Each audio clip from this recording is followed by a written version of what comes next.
नमस्कार, स्वागत है आप सभी का आपके अपने YouTube channel Kedarnath classes Uttarakhand में। तो देखिएगा, रात के 10 बज चुके हैं और 10 बजे रोज़ाना आपके समक्ष मैं लेकर आता हूं उत्तराखंड खजाना क्लास, जिसमें आपको मैं उत्तराखंड से रिलेटेड प्रैक्टिस सेट कराता हूं, जो कि आपकी आगामी परीक्षाएं पटवारी, लेखपाल और आपका बंदी रक्षक, फॉरेस्ट गार्ड, पुलिस कांस्टेबल और एसआई के लिए काफ़ी महत्वपूर्ण होगा। तो अगर आप सभी इस पेपर की तैयारी कर रहे हैं तो हमारे साथ जुड़िएगा और इस प्रैक्टिस सेट को कीजिएगा। साथ ही साथ इस प्रैक्टिस सेट की पीडीएफ आपको हमारे टेलीग्राम ग्रुप पर मिलेगी, जिसका लिंक आपको डिस्क्रिप्शन में मिलेगा, वहाँ से जाइएगा और हमारे टेलीग्राम चैनल को भी ज्वाइन कीजिएगा। साथ ही साथ एक बात और बताऊंगा, जो ऐसे स्टूडेंट हैं जिनके भी शुरुआत है, जो आपका पुलिस कांस्टेबल एसआई की तैयारी जिन्होंने अभी स्टार्ट की है, तो उनके लिए न्यू बैच स्टार्ट किया गया है। उसमें मैं पहले जिला सीरीज करा रहा हूँ, क्योंकि जिला सीरीज की अगर हम बात करेंगे, अगर हमने इस जिला सीरीज को कंप्लीट कर लिया तो 50% उत्तराखंड हम कवर कर लेंगे। बाकी समय क्या तय करना है वो जल्दी मैं आपको बता दूंगा। फिलहाल एक वीडियो मैंने अपलोड की थी नैनीताल जिले की, उसका भी लिंक आपको डिस्क्रिप्शन में मिलेगा। चलिएगा शुरुआत करते हैं आज की इस वीडियो की। क्वेश्चन नंबर 1 है, मानेक बुग्याल कहाँ पर स्थित है? तो बच्चों, मानेक बुग्याल की अगर हम बात करें तो ये हमारा उत्तरकाशी जिले में सरताल के निकट स्थित है।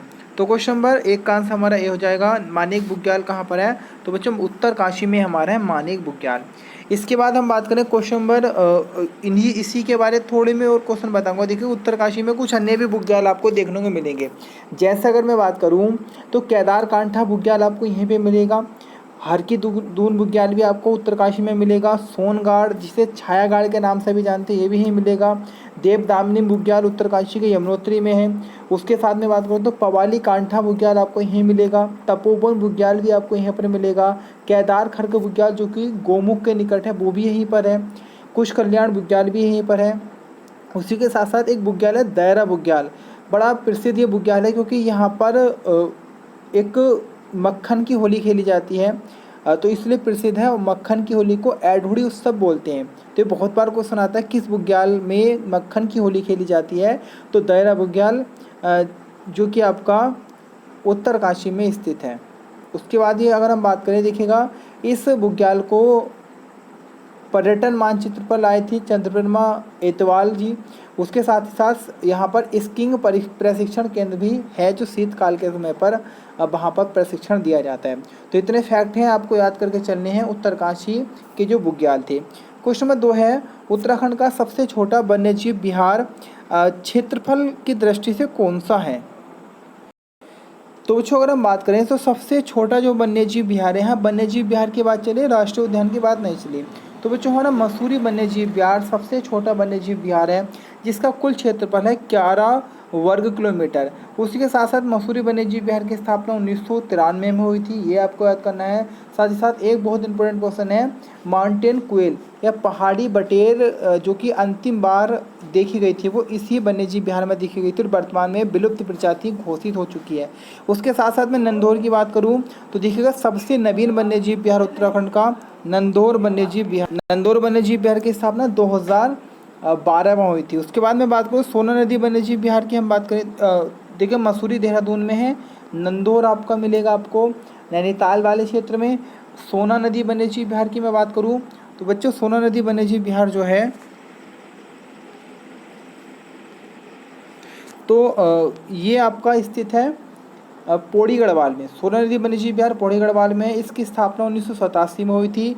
बिनसर वन्यजीव विहार की बात करूँ तो बिनसर हमारा अल्मोड़ा में है और इसकी स्थापना थी 1988 में। तो सारे फैक्ट आपको याद करके चल लेंगे। क्वेश्चन नंबर 3 है, भीम गुफा कहाँ पर स्थित है? तो भीम गुफा की हम बात करें तो ये आपका केदारनाथ में स्थित है। तो क्वेश्चन नंबर 3 का आंसर हमारा सी हो जाएगा। भीम गुफा कहाँ पर है हमारा? तो भीम गुफा बच्चों केदारनाथ में स्थित है। क्वेश्चन नंबर 3 का आंसर हमारा सी हो जाएगा।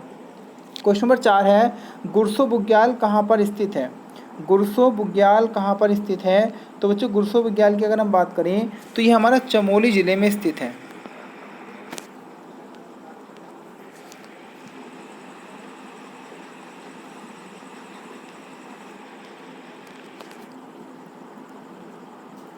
गुरसो बुग्याल हमारा चमोली में स्थित है। ऑप्शन बी हमारा सही है। उसके साथ साथ में बात करूँ, देखिएगा, आपने चमोली में कई सारे बुग्याल देखे होंगे, जैसे आपने नाम सुना कुआरी बुग्याल हमारा चमोली में आ जाता है। उसके साथ ही साथ हम बात करें तो एक बुग्याल है बेदनी बुग्याल, बड़ा इंपॉर्टेंट है, क्योंकि बेदनी बुग्याल की मैं बात करूँ तो इसको वेदों का पर्यटन स्थल बोलते हैं। उसके साथ साथ मैं बात करूँ, देखिएगा बहुत सारे बुग्याल हैं चमोली में, जैसे सतोपंथ बुग्याल, घस्तौली बुग्याल। उसी के साथ साथ फूलों की घाटी भी यहीं पर है, नंदनकानन भी यहीं पर है जो कि फूलों की घाटी के अंतर्गत ही है। ओली बुग्याल आपको मिलेगा चमोली में, गुरसो बुग्याल जिसकी हमने चर्चा की है, क्वारी बुग्याल, चित्रकांठा बुग्याल, चौफिट शिखर, कल्पनाथ बुग्याल, केला बुग्याल, बख्शी बुग्याल। उसके साथ साथ रूपकुंड बुग्याल आपको यहाँ पर देखने को मिल जाएगा। उसके बाद में बात करूँ तो अली बुग्याल भी आपको चमोली में ही मिलेगा। अली और ओली दोनों ही बुग्याल आपको चमोली में देखने को मिलेंगे। तो बड़े इंपॉर्टेंट फैक्ट हैं, इनको आप अच्छे से नोट कीजिएगा और याद कीजिएगा। क्वेश्चन 5 है, गिरजा देवी मंदिर किस नदी के किनारे स्थित है? तो गिरजा देवी मंदिर की हम बात करें तो बच्चों ये हमारा रामनगर वाली एरिया में पड़ता है, नैनीताल रामनगर वाले क्षेत्र में, जो कि कोसी नदी के तट पर स्थित है। क्वेश्चन नंबर 5 का आंसर हमारा ए हो जाएगा। गिरजा देवी मंदिर कोसी नदी के तट पर है, ऑप्शन ए हमारा सही है। और यहीं पर भैरव देव का भी मंदिर आपको देखने को मिल जाएगा, और उबटा देव के नाम से भी जाना जाता है गिरजा देवी को। क्वेश्चन नंबर 6 है, तिमली किस जनजाति का लोकगीत है? तो देखिएगा एक जनजाति है प्रदेश में, भोटिया जनजाति, इसके लोकगीत हैं तिमली हुआ, बाजू हुआ और तुवेरा हुआ। ये सारे ही जो गीत हैं बच्चों भोटिया जनजाति के हैं। तो क्वेश्चन नंबर 6 का आंसर हमारा सी हो जाएगा, भोटिया। भोटिया जनजाति की हम बात करें बच्चों तो याद रखिएगा प्रदेश का सबसे साक्षर जो समुदाय है वह भोटिया समुदाय है। महा हिमालय में सर्वाधिक भोटिया जनजाति पाई जाती है। भोटिया की 10 उपजातियाँ, जैसे आपने नाम सुना होगा मारछा, तोलछा और सोका, जोहारी, जाड़, ये सारी ही उपजाति आपको देखने को मिलेगी भोटिया की। बाकी भोटिया की हम बात करें तो इस सगे संबंधियों को स्वारा कहते हैं, ये भी आपको याद करके चलना है। और उसके बाद अगर हम बात करें, भोटिया ही वो जनजाति है जो मांस को शीतकाल के लिए सुखा के रखती है। उसी के साथ साथ अर्धघुमंतु भी कहा गया है भोटियों को। और प्राचीन समय में चीन तिब्बत से व्यापार करती थी भोटिया जनजाति। तो ये सारे फैक्ट हैं, आपको याद करके चलने। क्वेश्चन नंबर 7 है, कुमाऊं मोटर्स ऑनर्स यूनियन की स्थापना किस वर्ष में हुई थी? तो बच्चों ये थी वर्ष 1939 में। क्वेश्चन नंबर 7 का आंसर हमारा ए सही है। बाकी अगर आएगा Garhwal motor honours union limited की स्थापना हुई थी 1941 में। तो दोनों फैक्ट आपको याद करके चलने नहीं। क्वेश्चन नंबर 6, गढ़वाल पेंटिंग्स पुस्तक के लेखक कौन है? तो बच्चों गढ़वाल पेंटिंग की पुस्तक लिखी थी, वह लिखी थी बैरिस्टर मुकुंदी लाल जी ने। तो क्वेश्चन नंबर 8 का आंसर हमारा सी हो जाएगा, बैरिस्टर मुकुंदी लाल जी ने गढ़वाल पेंटिंग्स को लिखा था। उसके साथ ही साथ अगर मैं बात करूँ तो सम नोट्स ऑन मोलाराम पुस्तक भी आपको बैरिस्टर मुकुंदी लाल जी की मिलेगी। ये चमोली ज़िले के रहने वाले हैं। और उसके बाद हम बात करें तो इन्होंने ही वीरचंद सिंह गढ़वाली का मुकदमा लड़ा था, जब पेशावर कांड के समय वीरचंद सिंह गढ़वाली जी को जेल में बंद किया गया था। तो उनका केस इन्हीं के द्वारा लड़ा गया था, बैरिस्टर मुकुंदी लाल जी के द्वारा। उसी के साथ साथ जब टिहरी में पहला कोर्ट बना था तो टिहरी कोर्ट के प्रथम न्यायाधीश बनाया गया था नरेंद्र शाह जी के द्वारा मुकुंदी लाल जी को ही। ये भी फैक्ट आपको याद करके चलने हैं। क्वेश्चन नंबर 9 की तरफ बढ़ते हैं। क्वेश्चन नंबर 9 है, प्रजाबंधु जो कि एक साप्ताहिक पत्र था, इसका प्रकाशन कहाँ से होता था? तो बच्चों ये होता था अल्मोड़ा से। क्वेश्चन नंबर 9 का आंसर हमारा बी हो जाएगा। अल्मोड़ा की मैं बात करूँ तो बच्चों देखिएगा अल्मोड़ा का जो आकार है वो घोड़े के काठीनुमा आकार का है। अल्मोड़ा घोड़े के काठीनुमा आकार का एक जिला है। उसके साथ साथ मैं कहूँ तो बाल मिठाई का घर इसे कहा गया, ताम नगरी भी कहा गया है अल्मोड़ा को, राजाओं की घाटी, राम क्षेत्र कहा जाता है अल्मोड़ा को। उसके साथ ही साथ मैं बात करूँ तो सर्वाधिक चांदी का उत्पादन आपको अल्मोड़ा में देखने को मिलेगा। उसके साथ ही साथ मैं बात करूँ अल्मोड़ा की तो अल्मोड़ा ही चंद्रवंश के राजाओं की द्वितीय राजधानी थी। पहली चंपावत, दूसरी अल्मोड़ा बनी थी। अल्मोड़ा राजधानी की नींव रखी थी भीष्मचंद ने, और किस कार्य को पूर्ण करवाया था? कल्याण चंद के द्वारा। खगमरा किला आपको अल्मोड़ा में देखने को मिल जाएगा। उसी के साथ साथ मैं बात करूँ तो रानी खेत आपको अल्मोड़ा में देखने को मिलेगा। और उसके साथ में मैं बात करूँ तो द्वाराहाट भी अल्मोड़ा में ही है। उसके साथ ही साथ मैं बात करूँ तो जागेश्वर मंदिर समूह जो कि प्रदेश का सबसे बड़ा मंदिर समूह है बच्चों, वो भी अल्मोड़ा में ही है। उसके साथ ही साथ मैं बात करूँ तो कटारमल का सूर्य मंदिर भी आपको अल्मोड़ा में ही देखने को मिलेगा। और उसके बाद अगर हम बात करें तो ये सारे फैक्ट बड़े महत्वपूर्ण हैं, इनको आप नोट करके चलिएगा। क्वेश्चन नंबर 10 है, टिहरी परियोजना में सहयोग हेतु रूस से समझौता कब हुआ था? तो देखिएगा आप सभी को पता होगा जो टिहरी बांध है, तो टिहरी बांध का जो कार्य प्रारंभ किया गया था वह 1978 में हुआ था। टिहरी बांध बनना जो प्रारंभ हुआ वो 1978 में हुआ और इसका जो जिम्मेदारी दी गई इस बनाने की वो यूपी के सिंचाई विभाग को दी गई थी। उत्तर प्रदेश सिंचाई विभाग ने टिहरी बांध बनाने का कार्य प्रारंभ किया क्योंकि पहले तो उत्तर प्रदेश और उत्तराखंड एक ही था, लेकिन ये इस बांध का विरोध बहुत हुआ था और इसी कारण इसका कार्य बहुत धीमा धीमा चल रहा था। कार्य बहुत धीमा चला। तब उसके बाद अगर हम बात करें, इसी बीच एक घटना घटती है और 1986 में उत्तराखंड में आते हैं रूस के राष्ट्रपति मिखाइल गोर्बाचोव। तो जब वो वहाँ पर आए तो उन्होंने इस चीज़ को देखा, इस बांध के बारे में उन्होंने संज्ञान लिया और उसके बाद उसने कहा था कि हम भी भारत का सहयोग करेंगे इस बांध को बनाने में, आप इसको अच्छे से बनाइएगा और जो भी अन्य चीज़ों की जरूरत पड़े तो वो हम देंगे। तब जाकर केंद्र सरकार ने क्या किया था, इस बांध को बनाने की जिम्मेदारी यूपी सरकार से यूपी के सिंचाई विभाग से लेकर एक नया गठन किया गया जिसको बोलते हैं THDC। THDC का आपने नाम सुना होगा, THDC, Tehri hydro development corporation. इसका गठन 1988 में किया गया था और उसके बाद 1988 के बाद 1989 में टिहरी बांध का कार्य प्रारंभ किया गया था THDC के द्वारा। लेकिन यहाँ समझौता मालूम किया तो रूस के राष्ट्रपति 1986 में यहाँ आए थे, तो ये समझौता बच्चों वर्ष 1986 में हुआ था। क्वेश्चन नंबर 10 का आंसर हमारा बी हो जाएगा। अगर टिहरी बांध की हम बात करें तो प्रदेश का सबसे ऊंचा बांध है, 260.5 मीटर इसकी ऊंचाई है और इसके जो मॉडल दिया था वह दिया था प्रोफेसर जेम्स ब्रूस के द्वारा। बाकी बहुत अच्छा टॉपिक है टिहरी गढ़वाल। अगर हम सिंचाई परियोजना पढ़ेंगे तो वहाँ पे मैं इसको और अच्छे तरीके से कराऊंगा। क्वेश्चन नंबर 11 है, रानी गुलेरिया किन की पत्नी थी? तो जो रानी गुलेरिया जो थी प्रताप शाह जी की पत्नी थी। क्वेश्चन नंबर 11 का आंसर हमारा बी हो जाएगा। रानी गुलेरिया प्रताप शाह जी की पत्नी थी। क्वेश्चन नंबर 12 है, बीड़ाचंद के शासनकाल में किसके द्वारा खसों के अंतिम राजा सोपाल की हत्या की गई थी? तो देखिएगा, अगर हम बात करें तो इस यहाँ पर बीड़ाचंद का नाम आपने सुना होगा। बीड़ाचंद एक राजा था जो कि चंद्रवंश का बिलासी राजा का आपको उल्लेख मिलेगा कि चंद्रवंश का बिलासी राजा कौन था? बीड़ाचंद था। तो अगर हम बीड़ाचंद के बारे में बात करें तो बीड़ाचंद एक अय्याश किस्म का राजा था और इसी के समय में क्या हुआ, जो अड़ोसी पड़ोसी राजा थे, जैसे अगर हम बात करें कुछ खस थे, इस तरीके के खस लोग यहाँ पे रहते थे, तो इन खसों ने फ़ायदा उठाया और क्या कार्य किया, इन खसों ने इस उत्तराखंड पर आक्रमण कर दिया और इस बीड़ाचंद को गद्दी से हटाकर स्वयं शासन किया और लगभग 200 वर्षों तक यहाँ पर खसों का शासन रहा था।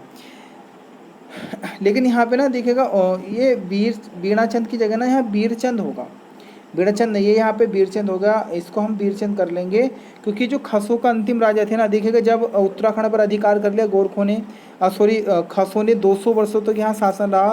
तो इसी क्रम में एक बीरचंद नामक व्यक्ति थे जो कि चंदों के रिश्तेदार बताए जाते थे, तो ये भाग गए थे नेपाल क्षेत्र में। तो उसके बाद यहाँ के कुछ स्थानीय लोग इकट्ठे हुए और वे बीरचंद को बुला के लाए और बीरचंद यहाँ पे आया, उसके साथ साथ सोन खड़ायत भी मिले और तब जाकर उन्होंने क्या कार्य किया था, इन खसों के अंतिम राजा सोनपाल की हत्या कर दी थी। तो यहाँ बीड़ाचंद नहीं है, बीरचंद है, ये आपको याद करके चलना है। बीरचंद के शासनकाल में किसके द्वारा खसों के अंतिम राजा की हत्या हुई थी? सोन खड़ायत के। ऑप्शन ए हमारा बिल्कुल सही है। क्वेश्चन 13, कुमाऊं का धृतराष्ट्र नाम से कौन जाना जाता है? तो देखिए, कुमाऊं का धृतराष्ट्र कहा गया है शक्ति गोसाई को। क्वेश्चन नंबर 13 का आंसर हमारा डी हो जाएगा, शक्ति गोसाई। आपने नाम सुना होगा एक राजा का, लक्ष्मीचंद नामक राजा थे। तो देखिएगा, अगर हम बात करें, आपने महाभारत जरूर देखा होगा। महाभारत में क्या होता है, जो पांडु थे और उनके भाई का नाम सुना होगा धृतराष्ट्र। तो धृतराष्ट्र बड़े भाई थे और पांडु छोटे थे, लेकिन धृतराष्ट्र क्या थे, जन्म से अंधे थे। तो इस कारण धृतराष्ट्र को राजा ना बनाकर पांडु को राजा बनाया गया था। उसी की तरह उत्तराखंड में भी उल्लेख मिलता है, राजा थे एक लक्ष्मीचंद और लक्ष्मीचंद छोटे भाई थे और शक्ति गोसाई थे बड़े भाई। लेकिन शक्ति गोसाई जन्म से अंधे थे और इसी कारण जो राजा बनाया था चंद्रवंश का, वो लक्ष्मीचंद को बनाया था। तो इस शक्ति गोसाई की तुलना कर दी गई धृतराष्ट्र से और कहा गया कि कुमाऊं का धृतराष्ट्र किससे कहा गया है? तो बच्चों ये कहा गया है शक्ति गोसाई को। लेकिन लक्ष्मीचंद की सारी नीतियाँ जो बनाते थे वो शक्ति गोसाई जी ही बनाते, ये भी आपको याद करके चल लेना है। क्वेश्चन नंबर 14 है, ध्वज मंदिर कहाँ पर स्थित है? तो बहुत अच्छा क्वेश्चन है, कई बार एग्जाम बन चुका है, जिसे जयंती मंदिर के नाम से भी जानते हैं। तो जो ध्वज मंदिर हमारा पिथौरागढ़ में स्थित है। क्वेश्चन नंबर 14 का आंसर हमारा सी बिल्कुल सही हो जाएगा। क्वेश्चन 14 का आंसर हमारा सी है। तो ध्वज मंदिर बच्चों हमारा पिथौरागढ़ के टोटा नोला वाला क्षेत्र में। क्वेश्चन नंबर सी हमारा बिल्कुल सही हो जाएगा। क्वेश्चन नंबर 15 का आंसर आप सभी को कमेंट बॉक्स में कमेंट करना है। बाकी वीडियो अच्छी लग रही हो तो जरूर कमेंट कीजिएगा और अपने प्लेस का नाम भी जरूर बताइएगा अगर आप न्यू हो तो। क्वेश्चन नंबर 15 आपके लिए। क्वेश्चन नंबर 16 है, सन 1900 ईस्वी में गुरुकुल की स्थापना सर्वप्रथम कहाँ पर हुई थी? तो बच्चों गुरुकुल की स्थापना हुई थी आपका पंजाब में, पंजाब के गुंजियावाला क्षेत्र में इसकी स्थापना हुई थी। ऑप्शन बी हमारा सही है। इसके बाद 1902 में इसका जो मुख्यालय लाया गया था भी हरिद्वार के कांगड़ी गांव में लाया गया और तभी से इसका नाम पड़ा गुरुकुल कांगड़ी विश्वविद्यालय। और 1924 में इसका जो मुख्यालय बच्चों लाया गया था वो लाया गया है कनखल और ज्वालापुर के मध्य। इसका मुख्यालय 1924 में लाया गया था। इसके बाद देखिए अगर हम बात करें इसके बारे में कुछ महत्वपूर्ण फैक्ट आपको बताऊंगा। जैसे इसका आदर्श वाक्य है, ब्रह्मचर्य तपसा देवा मृत्यु मपाधंत। आपको याद करना है, ब्रह्मचर्येण तपसा देवा मृत्यु मपाधंत इसका आदर्श वाक्य आपको देखने को मिलेगा। उसके बाद ही अगर हम बात करें इसके कुलाधिपति सत्यपाल सिंह है, ये भी आपको याद करके चल लेना है। क्वेश्चन नंबर 17 है, मालपा किस नदी के किनारे स्थित है? तो बच्चों मालपा जो स्थित है वह काली नदी के किनारे स्थित है। क्वेश्चन नंबर 17 का आंसर हमारा डी बिल्कुल करेक्ट हो जाएगा। काली नदी की मैं बात करूं तो देखिएगा काली नदी को शारदा के नाम से भी जानते हैं और राज्य की सबसे लंबी नदी आपकी काली नदी देखने को मिलेगी। काली नदी की बात करूं तो ये आपका पिथौरागढ़ के पास लिपुलेख दर्रे के लिपुलेख ग्लेशियर के समीप एक स्थान है काला पानी। काला पानी से काली नदी निकलती है और उसके साथ ही साथ आपको याद करना है कि प्रदेश का चंपावत में एक स्थान है बरमदेव मंडी, वहाँ से ये चली जाती है नेपाल में और राज्य की सबसे लंबी नदी है, ये आपको याद करके चलना है। क्वेश्चन नंबर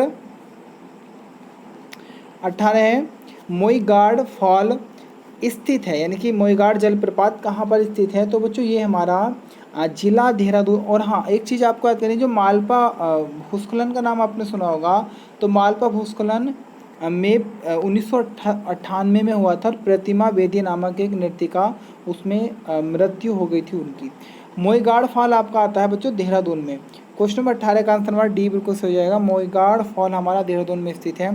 क्वेश्चन नंबर 19 है, उत्तराखंड का कौन सा जिला जनसंख्या, जनघनत्व और 10 के वृद्धि और लिंगानुपात इन चारों ही मामले में प्रदेश में 4वें स्थान पे? तो बहुत अच्छा इंटरेस्टिंग क्वेश्चन है। तो देखिएगा आपको अगर इनमें से एक भी चीज़ याद होगी तो आप उसको लगा दोगे। जैसे जनसंख्या क्रम में आपका नैनीताल जिला 4वें क्रम पे आता है, तो सारे की का आंसर आपका क्या हो जाएगा बच्चों? नैनीताल हो जाएगा। नैनीताल जिला आपका जनसंख्या, जनघन, 10 के वृद्धि और लिंगानुपात में 4वें स्थान पे है।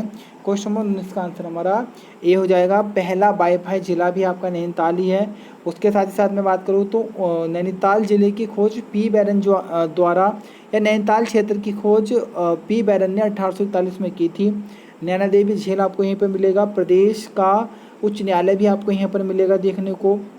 उसके साथ साथ मैं बात करूँ तो कुमाऊँ में सर्वाधिक जो झीलें हैं वो भी आपको नैनीताल में देखने को मिलेगी। उसके साथ साथ तल्ली ताल, मल्ली ताल, भीम ताल, नल दमयंती ताल, ये सारे ही क्षेत्र आपको नैनीताल में ही मिलेंगे। नैनीताल में ही पहली मेथोडिस्ट चर्च बनाई गई थी आपका विलियम बटलर के द्वारा हेनरी रैमजी कार्यकाल में, ये भी आपको याद करके चल लेना है। और उसके बाद हम बात करें तो खरदेश कहा गया है, छोटी विलायत कहा गया है और छकाता भी इसका नाम देखने को मिल जाएगा। त्रिऋषि सरोवर नाम देखने को मिलेगा, झीलों की नगरी नाम देखने को मिलेगा, संत या त्रिऋषि सरोवर इसको कहा गया है। ये सारे फैक्ट आपको याद करके चलने हैं। क्वेश्चन 20 है, चंदन सिंह राणा का संबंध किस जिले से है? तो पहले तो मैं आपको बता दूं चंदन सिंह राणा ही वो व्यक्ति हैं जिन्होंने दायरा बुग्याल में खेली जाने वाली मक्खन की होली को विश्व प्रसिद्ध किया था। तो दायरा बुग्याल उत्तरकाशी में, तो कुछ क्वेश्चन हम इस तरीके से आइडिया से लगा सकते हैं कि चंदन सिंह राणा का संबंध उत्तरकाशी में है। उसके साथ ही साथ मैं बात करूँ तो चंदन सिंह राणा का उपनाम दद्दा है, ये भी आपको याद करके चलना है। क्वेश्चन नंबर 21 है, नालागढ़ किसका प्राचीन नाम है? तो जो नालागढ़ की मैं बात करूँ तो ये देहरादून का प्राचीन नाम है। क्वेश्चन नंबर 21 का आंसर हमारा ए बिल्कुल सही हो जाएगा, नालागढ़ देहरादून का प्राचीन नाम है। क्वेश्चन नंबर 21 का आंसर हमारा ए हो जाएगा, ऑप्शन ए हमारा बिल्कुल सही है। नालागढ़ का प्राचीन नाम है देहरादून। क्वेश्चन नंबर 22 है, चौखंबा पर्वत के पास कौन सा पंच केदार स्थित है? तो देखिएगा अगर हम बात करें तो मध्य महेश्वर आपका चौखंबा पर्वत के निकट स्थित है। क्वेश्चन नंबर 19 का आंसर हमारा ए हो जाएगा। क्वेश्चन 22 का आंसर हमारा ए हो जाएगा। क्वेश्चन नंबर 23 है, कुचिया देव मंदिर कहाँ स्थित है? तो कुचिया देव मंदिर की हम बात करें तो ये हमारा पिथौरागढ़ में स्थित है। ऑप्शन बी हमारा सही है। पिथौरागढ़ की मैं बात करूँ तो देखिएगा प्रदेश का तीसरा सबसे बड़ा जिला है क्षेत्रफल में। प्रदेश का एकमात्र जिला जो दो देशों से सीमा बनाता है, दो देशों से, चीन से और नेपाल से। सबसे लंबी अंतर्राष्ट्रीय सीमा भी पिथौरागढ़ बनाएगा। सबसे पूर्वी जिला भी पिथौरागढ़ बनाएगा, ये भी याद करना है। उसके बाद हम बात करें तो राजा पिथौरा शाही ने इसको बनाया था। सीमलगढ़ का किला पिथौरागढ़ में ही है। उसके साथ ही साथ अगर मैं बात करूँ पिथौरागढ़ के बारे में तो देखिएगा बिरथी जलप्रपात पिथौरागढ़ में है। मुंशियारी स्थान भी पिथौरागढ़ में है। डोरकेट गांव भी पिथौरागढ़ में है। पाताल भुवनेश्वर गुफा भी पिथौरागढ़ में है। तारा पहाड़ भी पिथौरागढ़ में है। नन्ही परी इंजीनियरिंग कॉलेज भी पिथौरागढ़ में है। उसके साथ ही साथ में बात करें तो दिगांश अभिलेख जो कि कुमाऊनी भाषा का पहला नमूना है, ये भी पिथौरागढ़ में ही आपको देखने को मिलेगा। ये सारे फैक्ट महत्वपूर्ण हैं, इनको याद करके रखिएगा। क्वेश्चन नंबर 24 है, शंभू ग्लेशियर कहाँ स्थित है? तो शंभू ग्लेशियर की अगर हम बात करें तो बच्चों ये हमारा बागेश्वर में स्थित है। क्वेश्चन नंबर 24 का आंसर हमारा सी हो जाएगा। शंभू ग्लेशियर बागेश्वर में। नीलेश्वर पर्वत, भेलेश्वर पर्वत, सूरज कुंड, अग्निकुंड, ये आपको बागेश्वर में देखने को मिलेंगे। और अगर हम बात करें बागेश्वर के बारे में तो देखिएगा सबसे अधिक नगरीय जनसंख्या प्रतिशत वाला जिला आपका बागेश्वर है। और अगर ऐसा है कि सबसे अधिक थोड़ा मिस्टेक हो गई, सबसे अधिक ग्रामीण जनसंख्या प्रतिशत वाला जिला बागेश्वर है और सर्वाधिक ग्रामीण जनसंख्या वाला जिला आएगा तो हरिद्वार है। दोनों फैक्ट याद करने बड़े इंपॉर्टेंट है। और अगर नगरीय की हम बात करें बच्चों तो सर्वाधिक नगरीय जनसंख्या और नगरीय जनसंख्या प्रतिशत में दोनों ही मामलों में देहरादून नंबर 1 पे है। क्वेश्चन नंबर आज का अंतिम हमारा क्वेश्चन है 25वां, तवाघाट परियोजना किस नदी पर स्थित है? तो बच्चों तवाघाट परियोजना हमारा काली नदी पे स्थित है। क्वेश्चन नंबर 25 का आंसर हमारा बी हो जाएगा। और काली नदी के बारे में महत्वपूर्ण फैक्ट आपको बताए हैं। वीडियो कैसे लगी, पूरी मेहनत से बनाई जा रही है और एक आप कमेंट करेंगे तो थोड़ा मुझे भी मोटिवेट मिलेगा और मैं और अच्छे तरीके से आपके सामने वीडियो लेकर आऊँगा। और बाकी सभी से अनुरोध है जिनकी शुरुआत है वो जिला सीरीज को जरूर देखिएगा। अगर आपने जिला सीरीज कंप्लीट कर ली पूरे 13 जिले तो आपका लगभग मैं मानता हूँ 50% उत्तराखंड कंप्लीट हो जाएगा। आज के लिए इतना ही, मिलेंगे कल फिर नवीनतम वीडियो के साथ। फिलहाल के लिए धन्यवाद।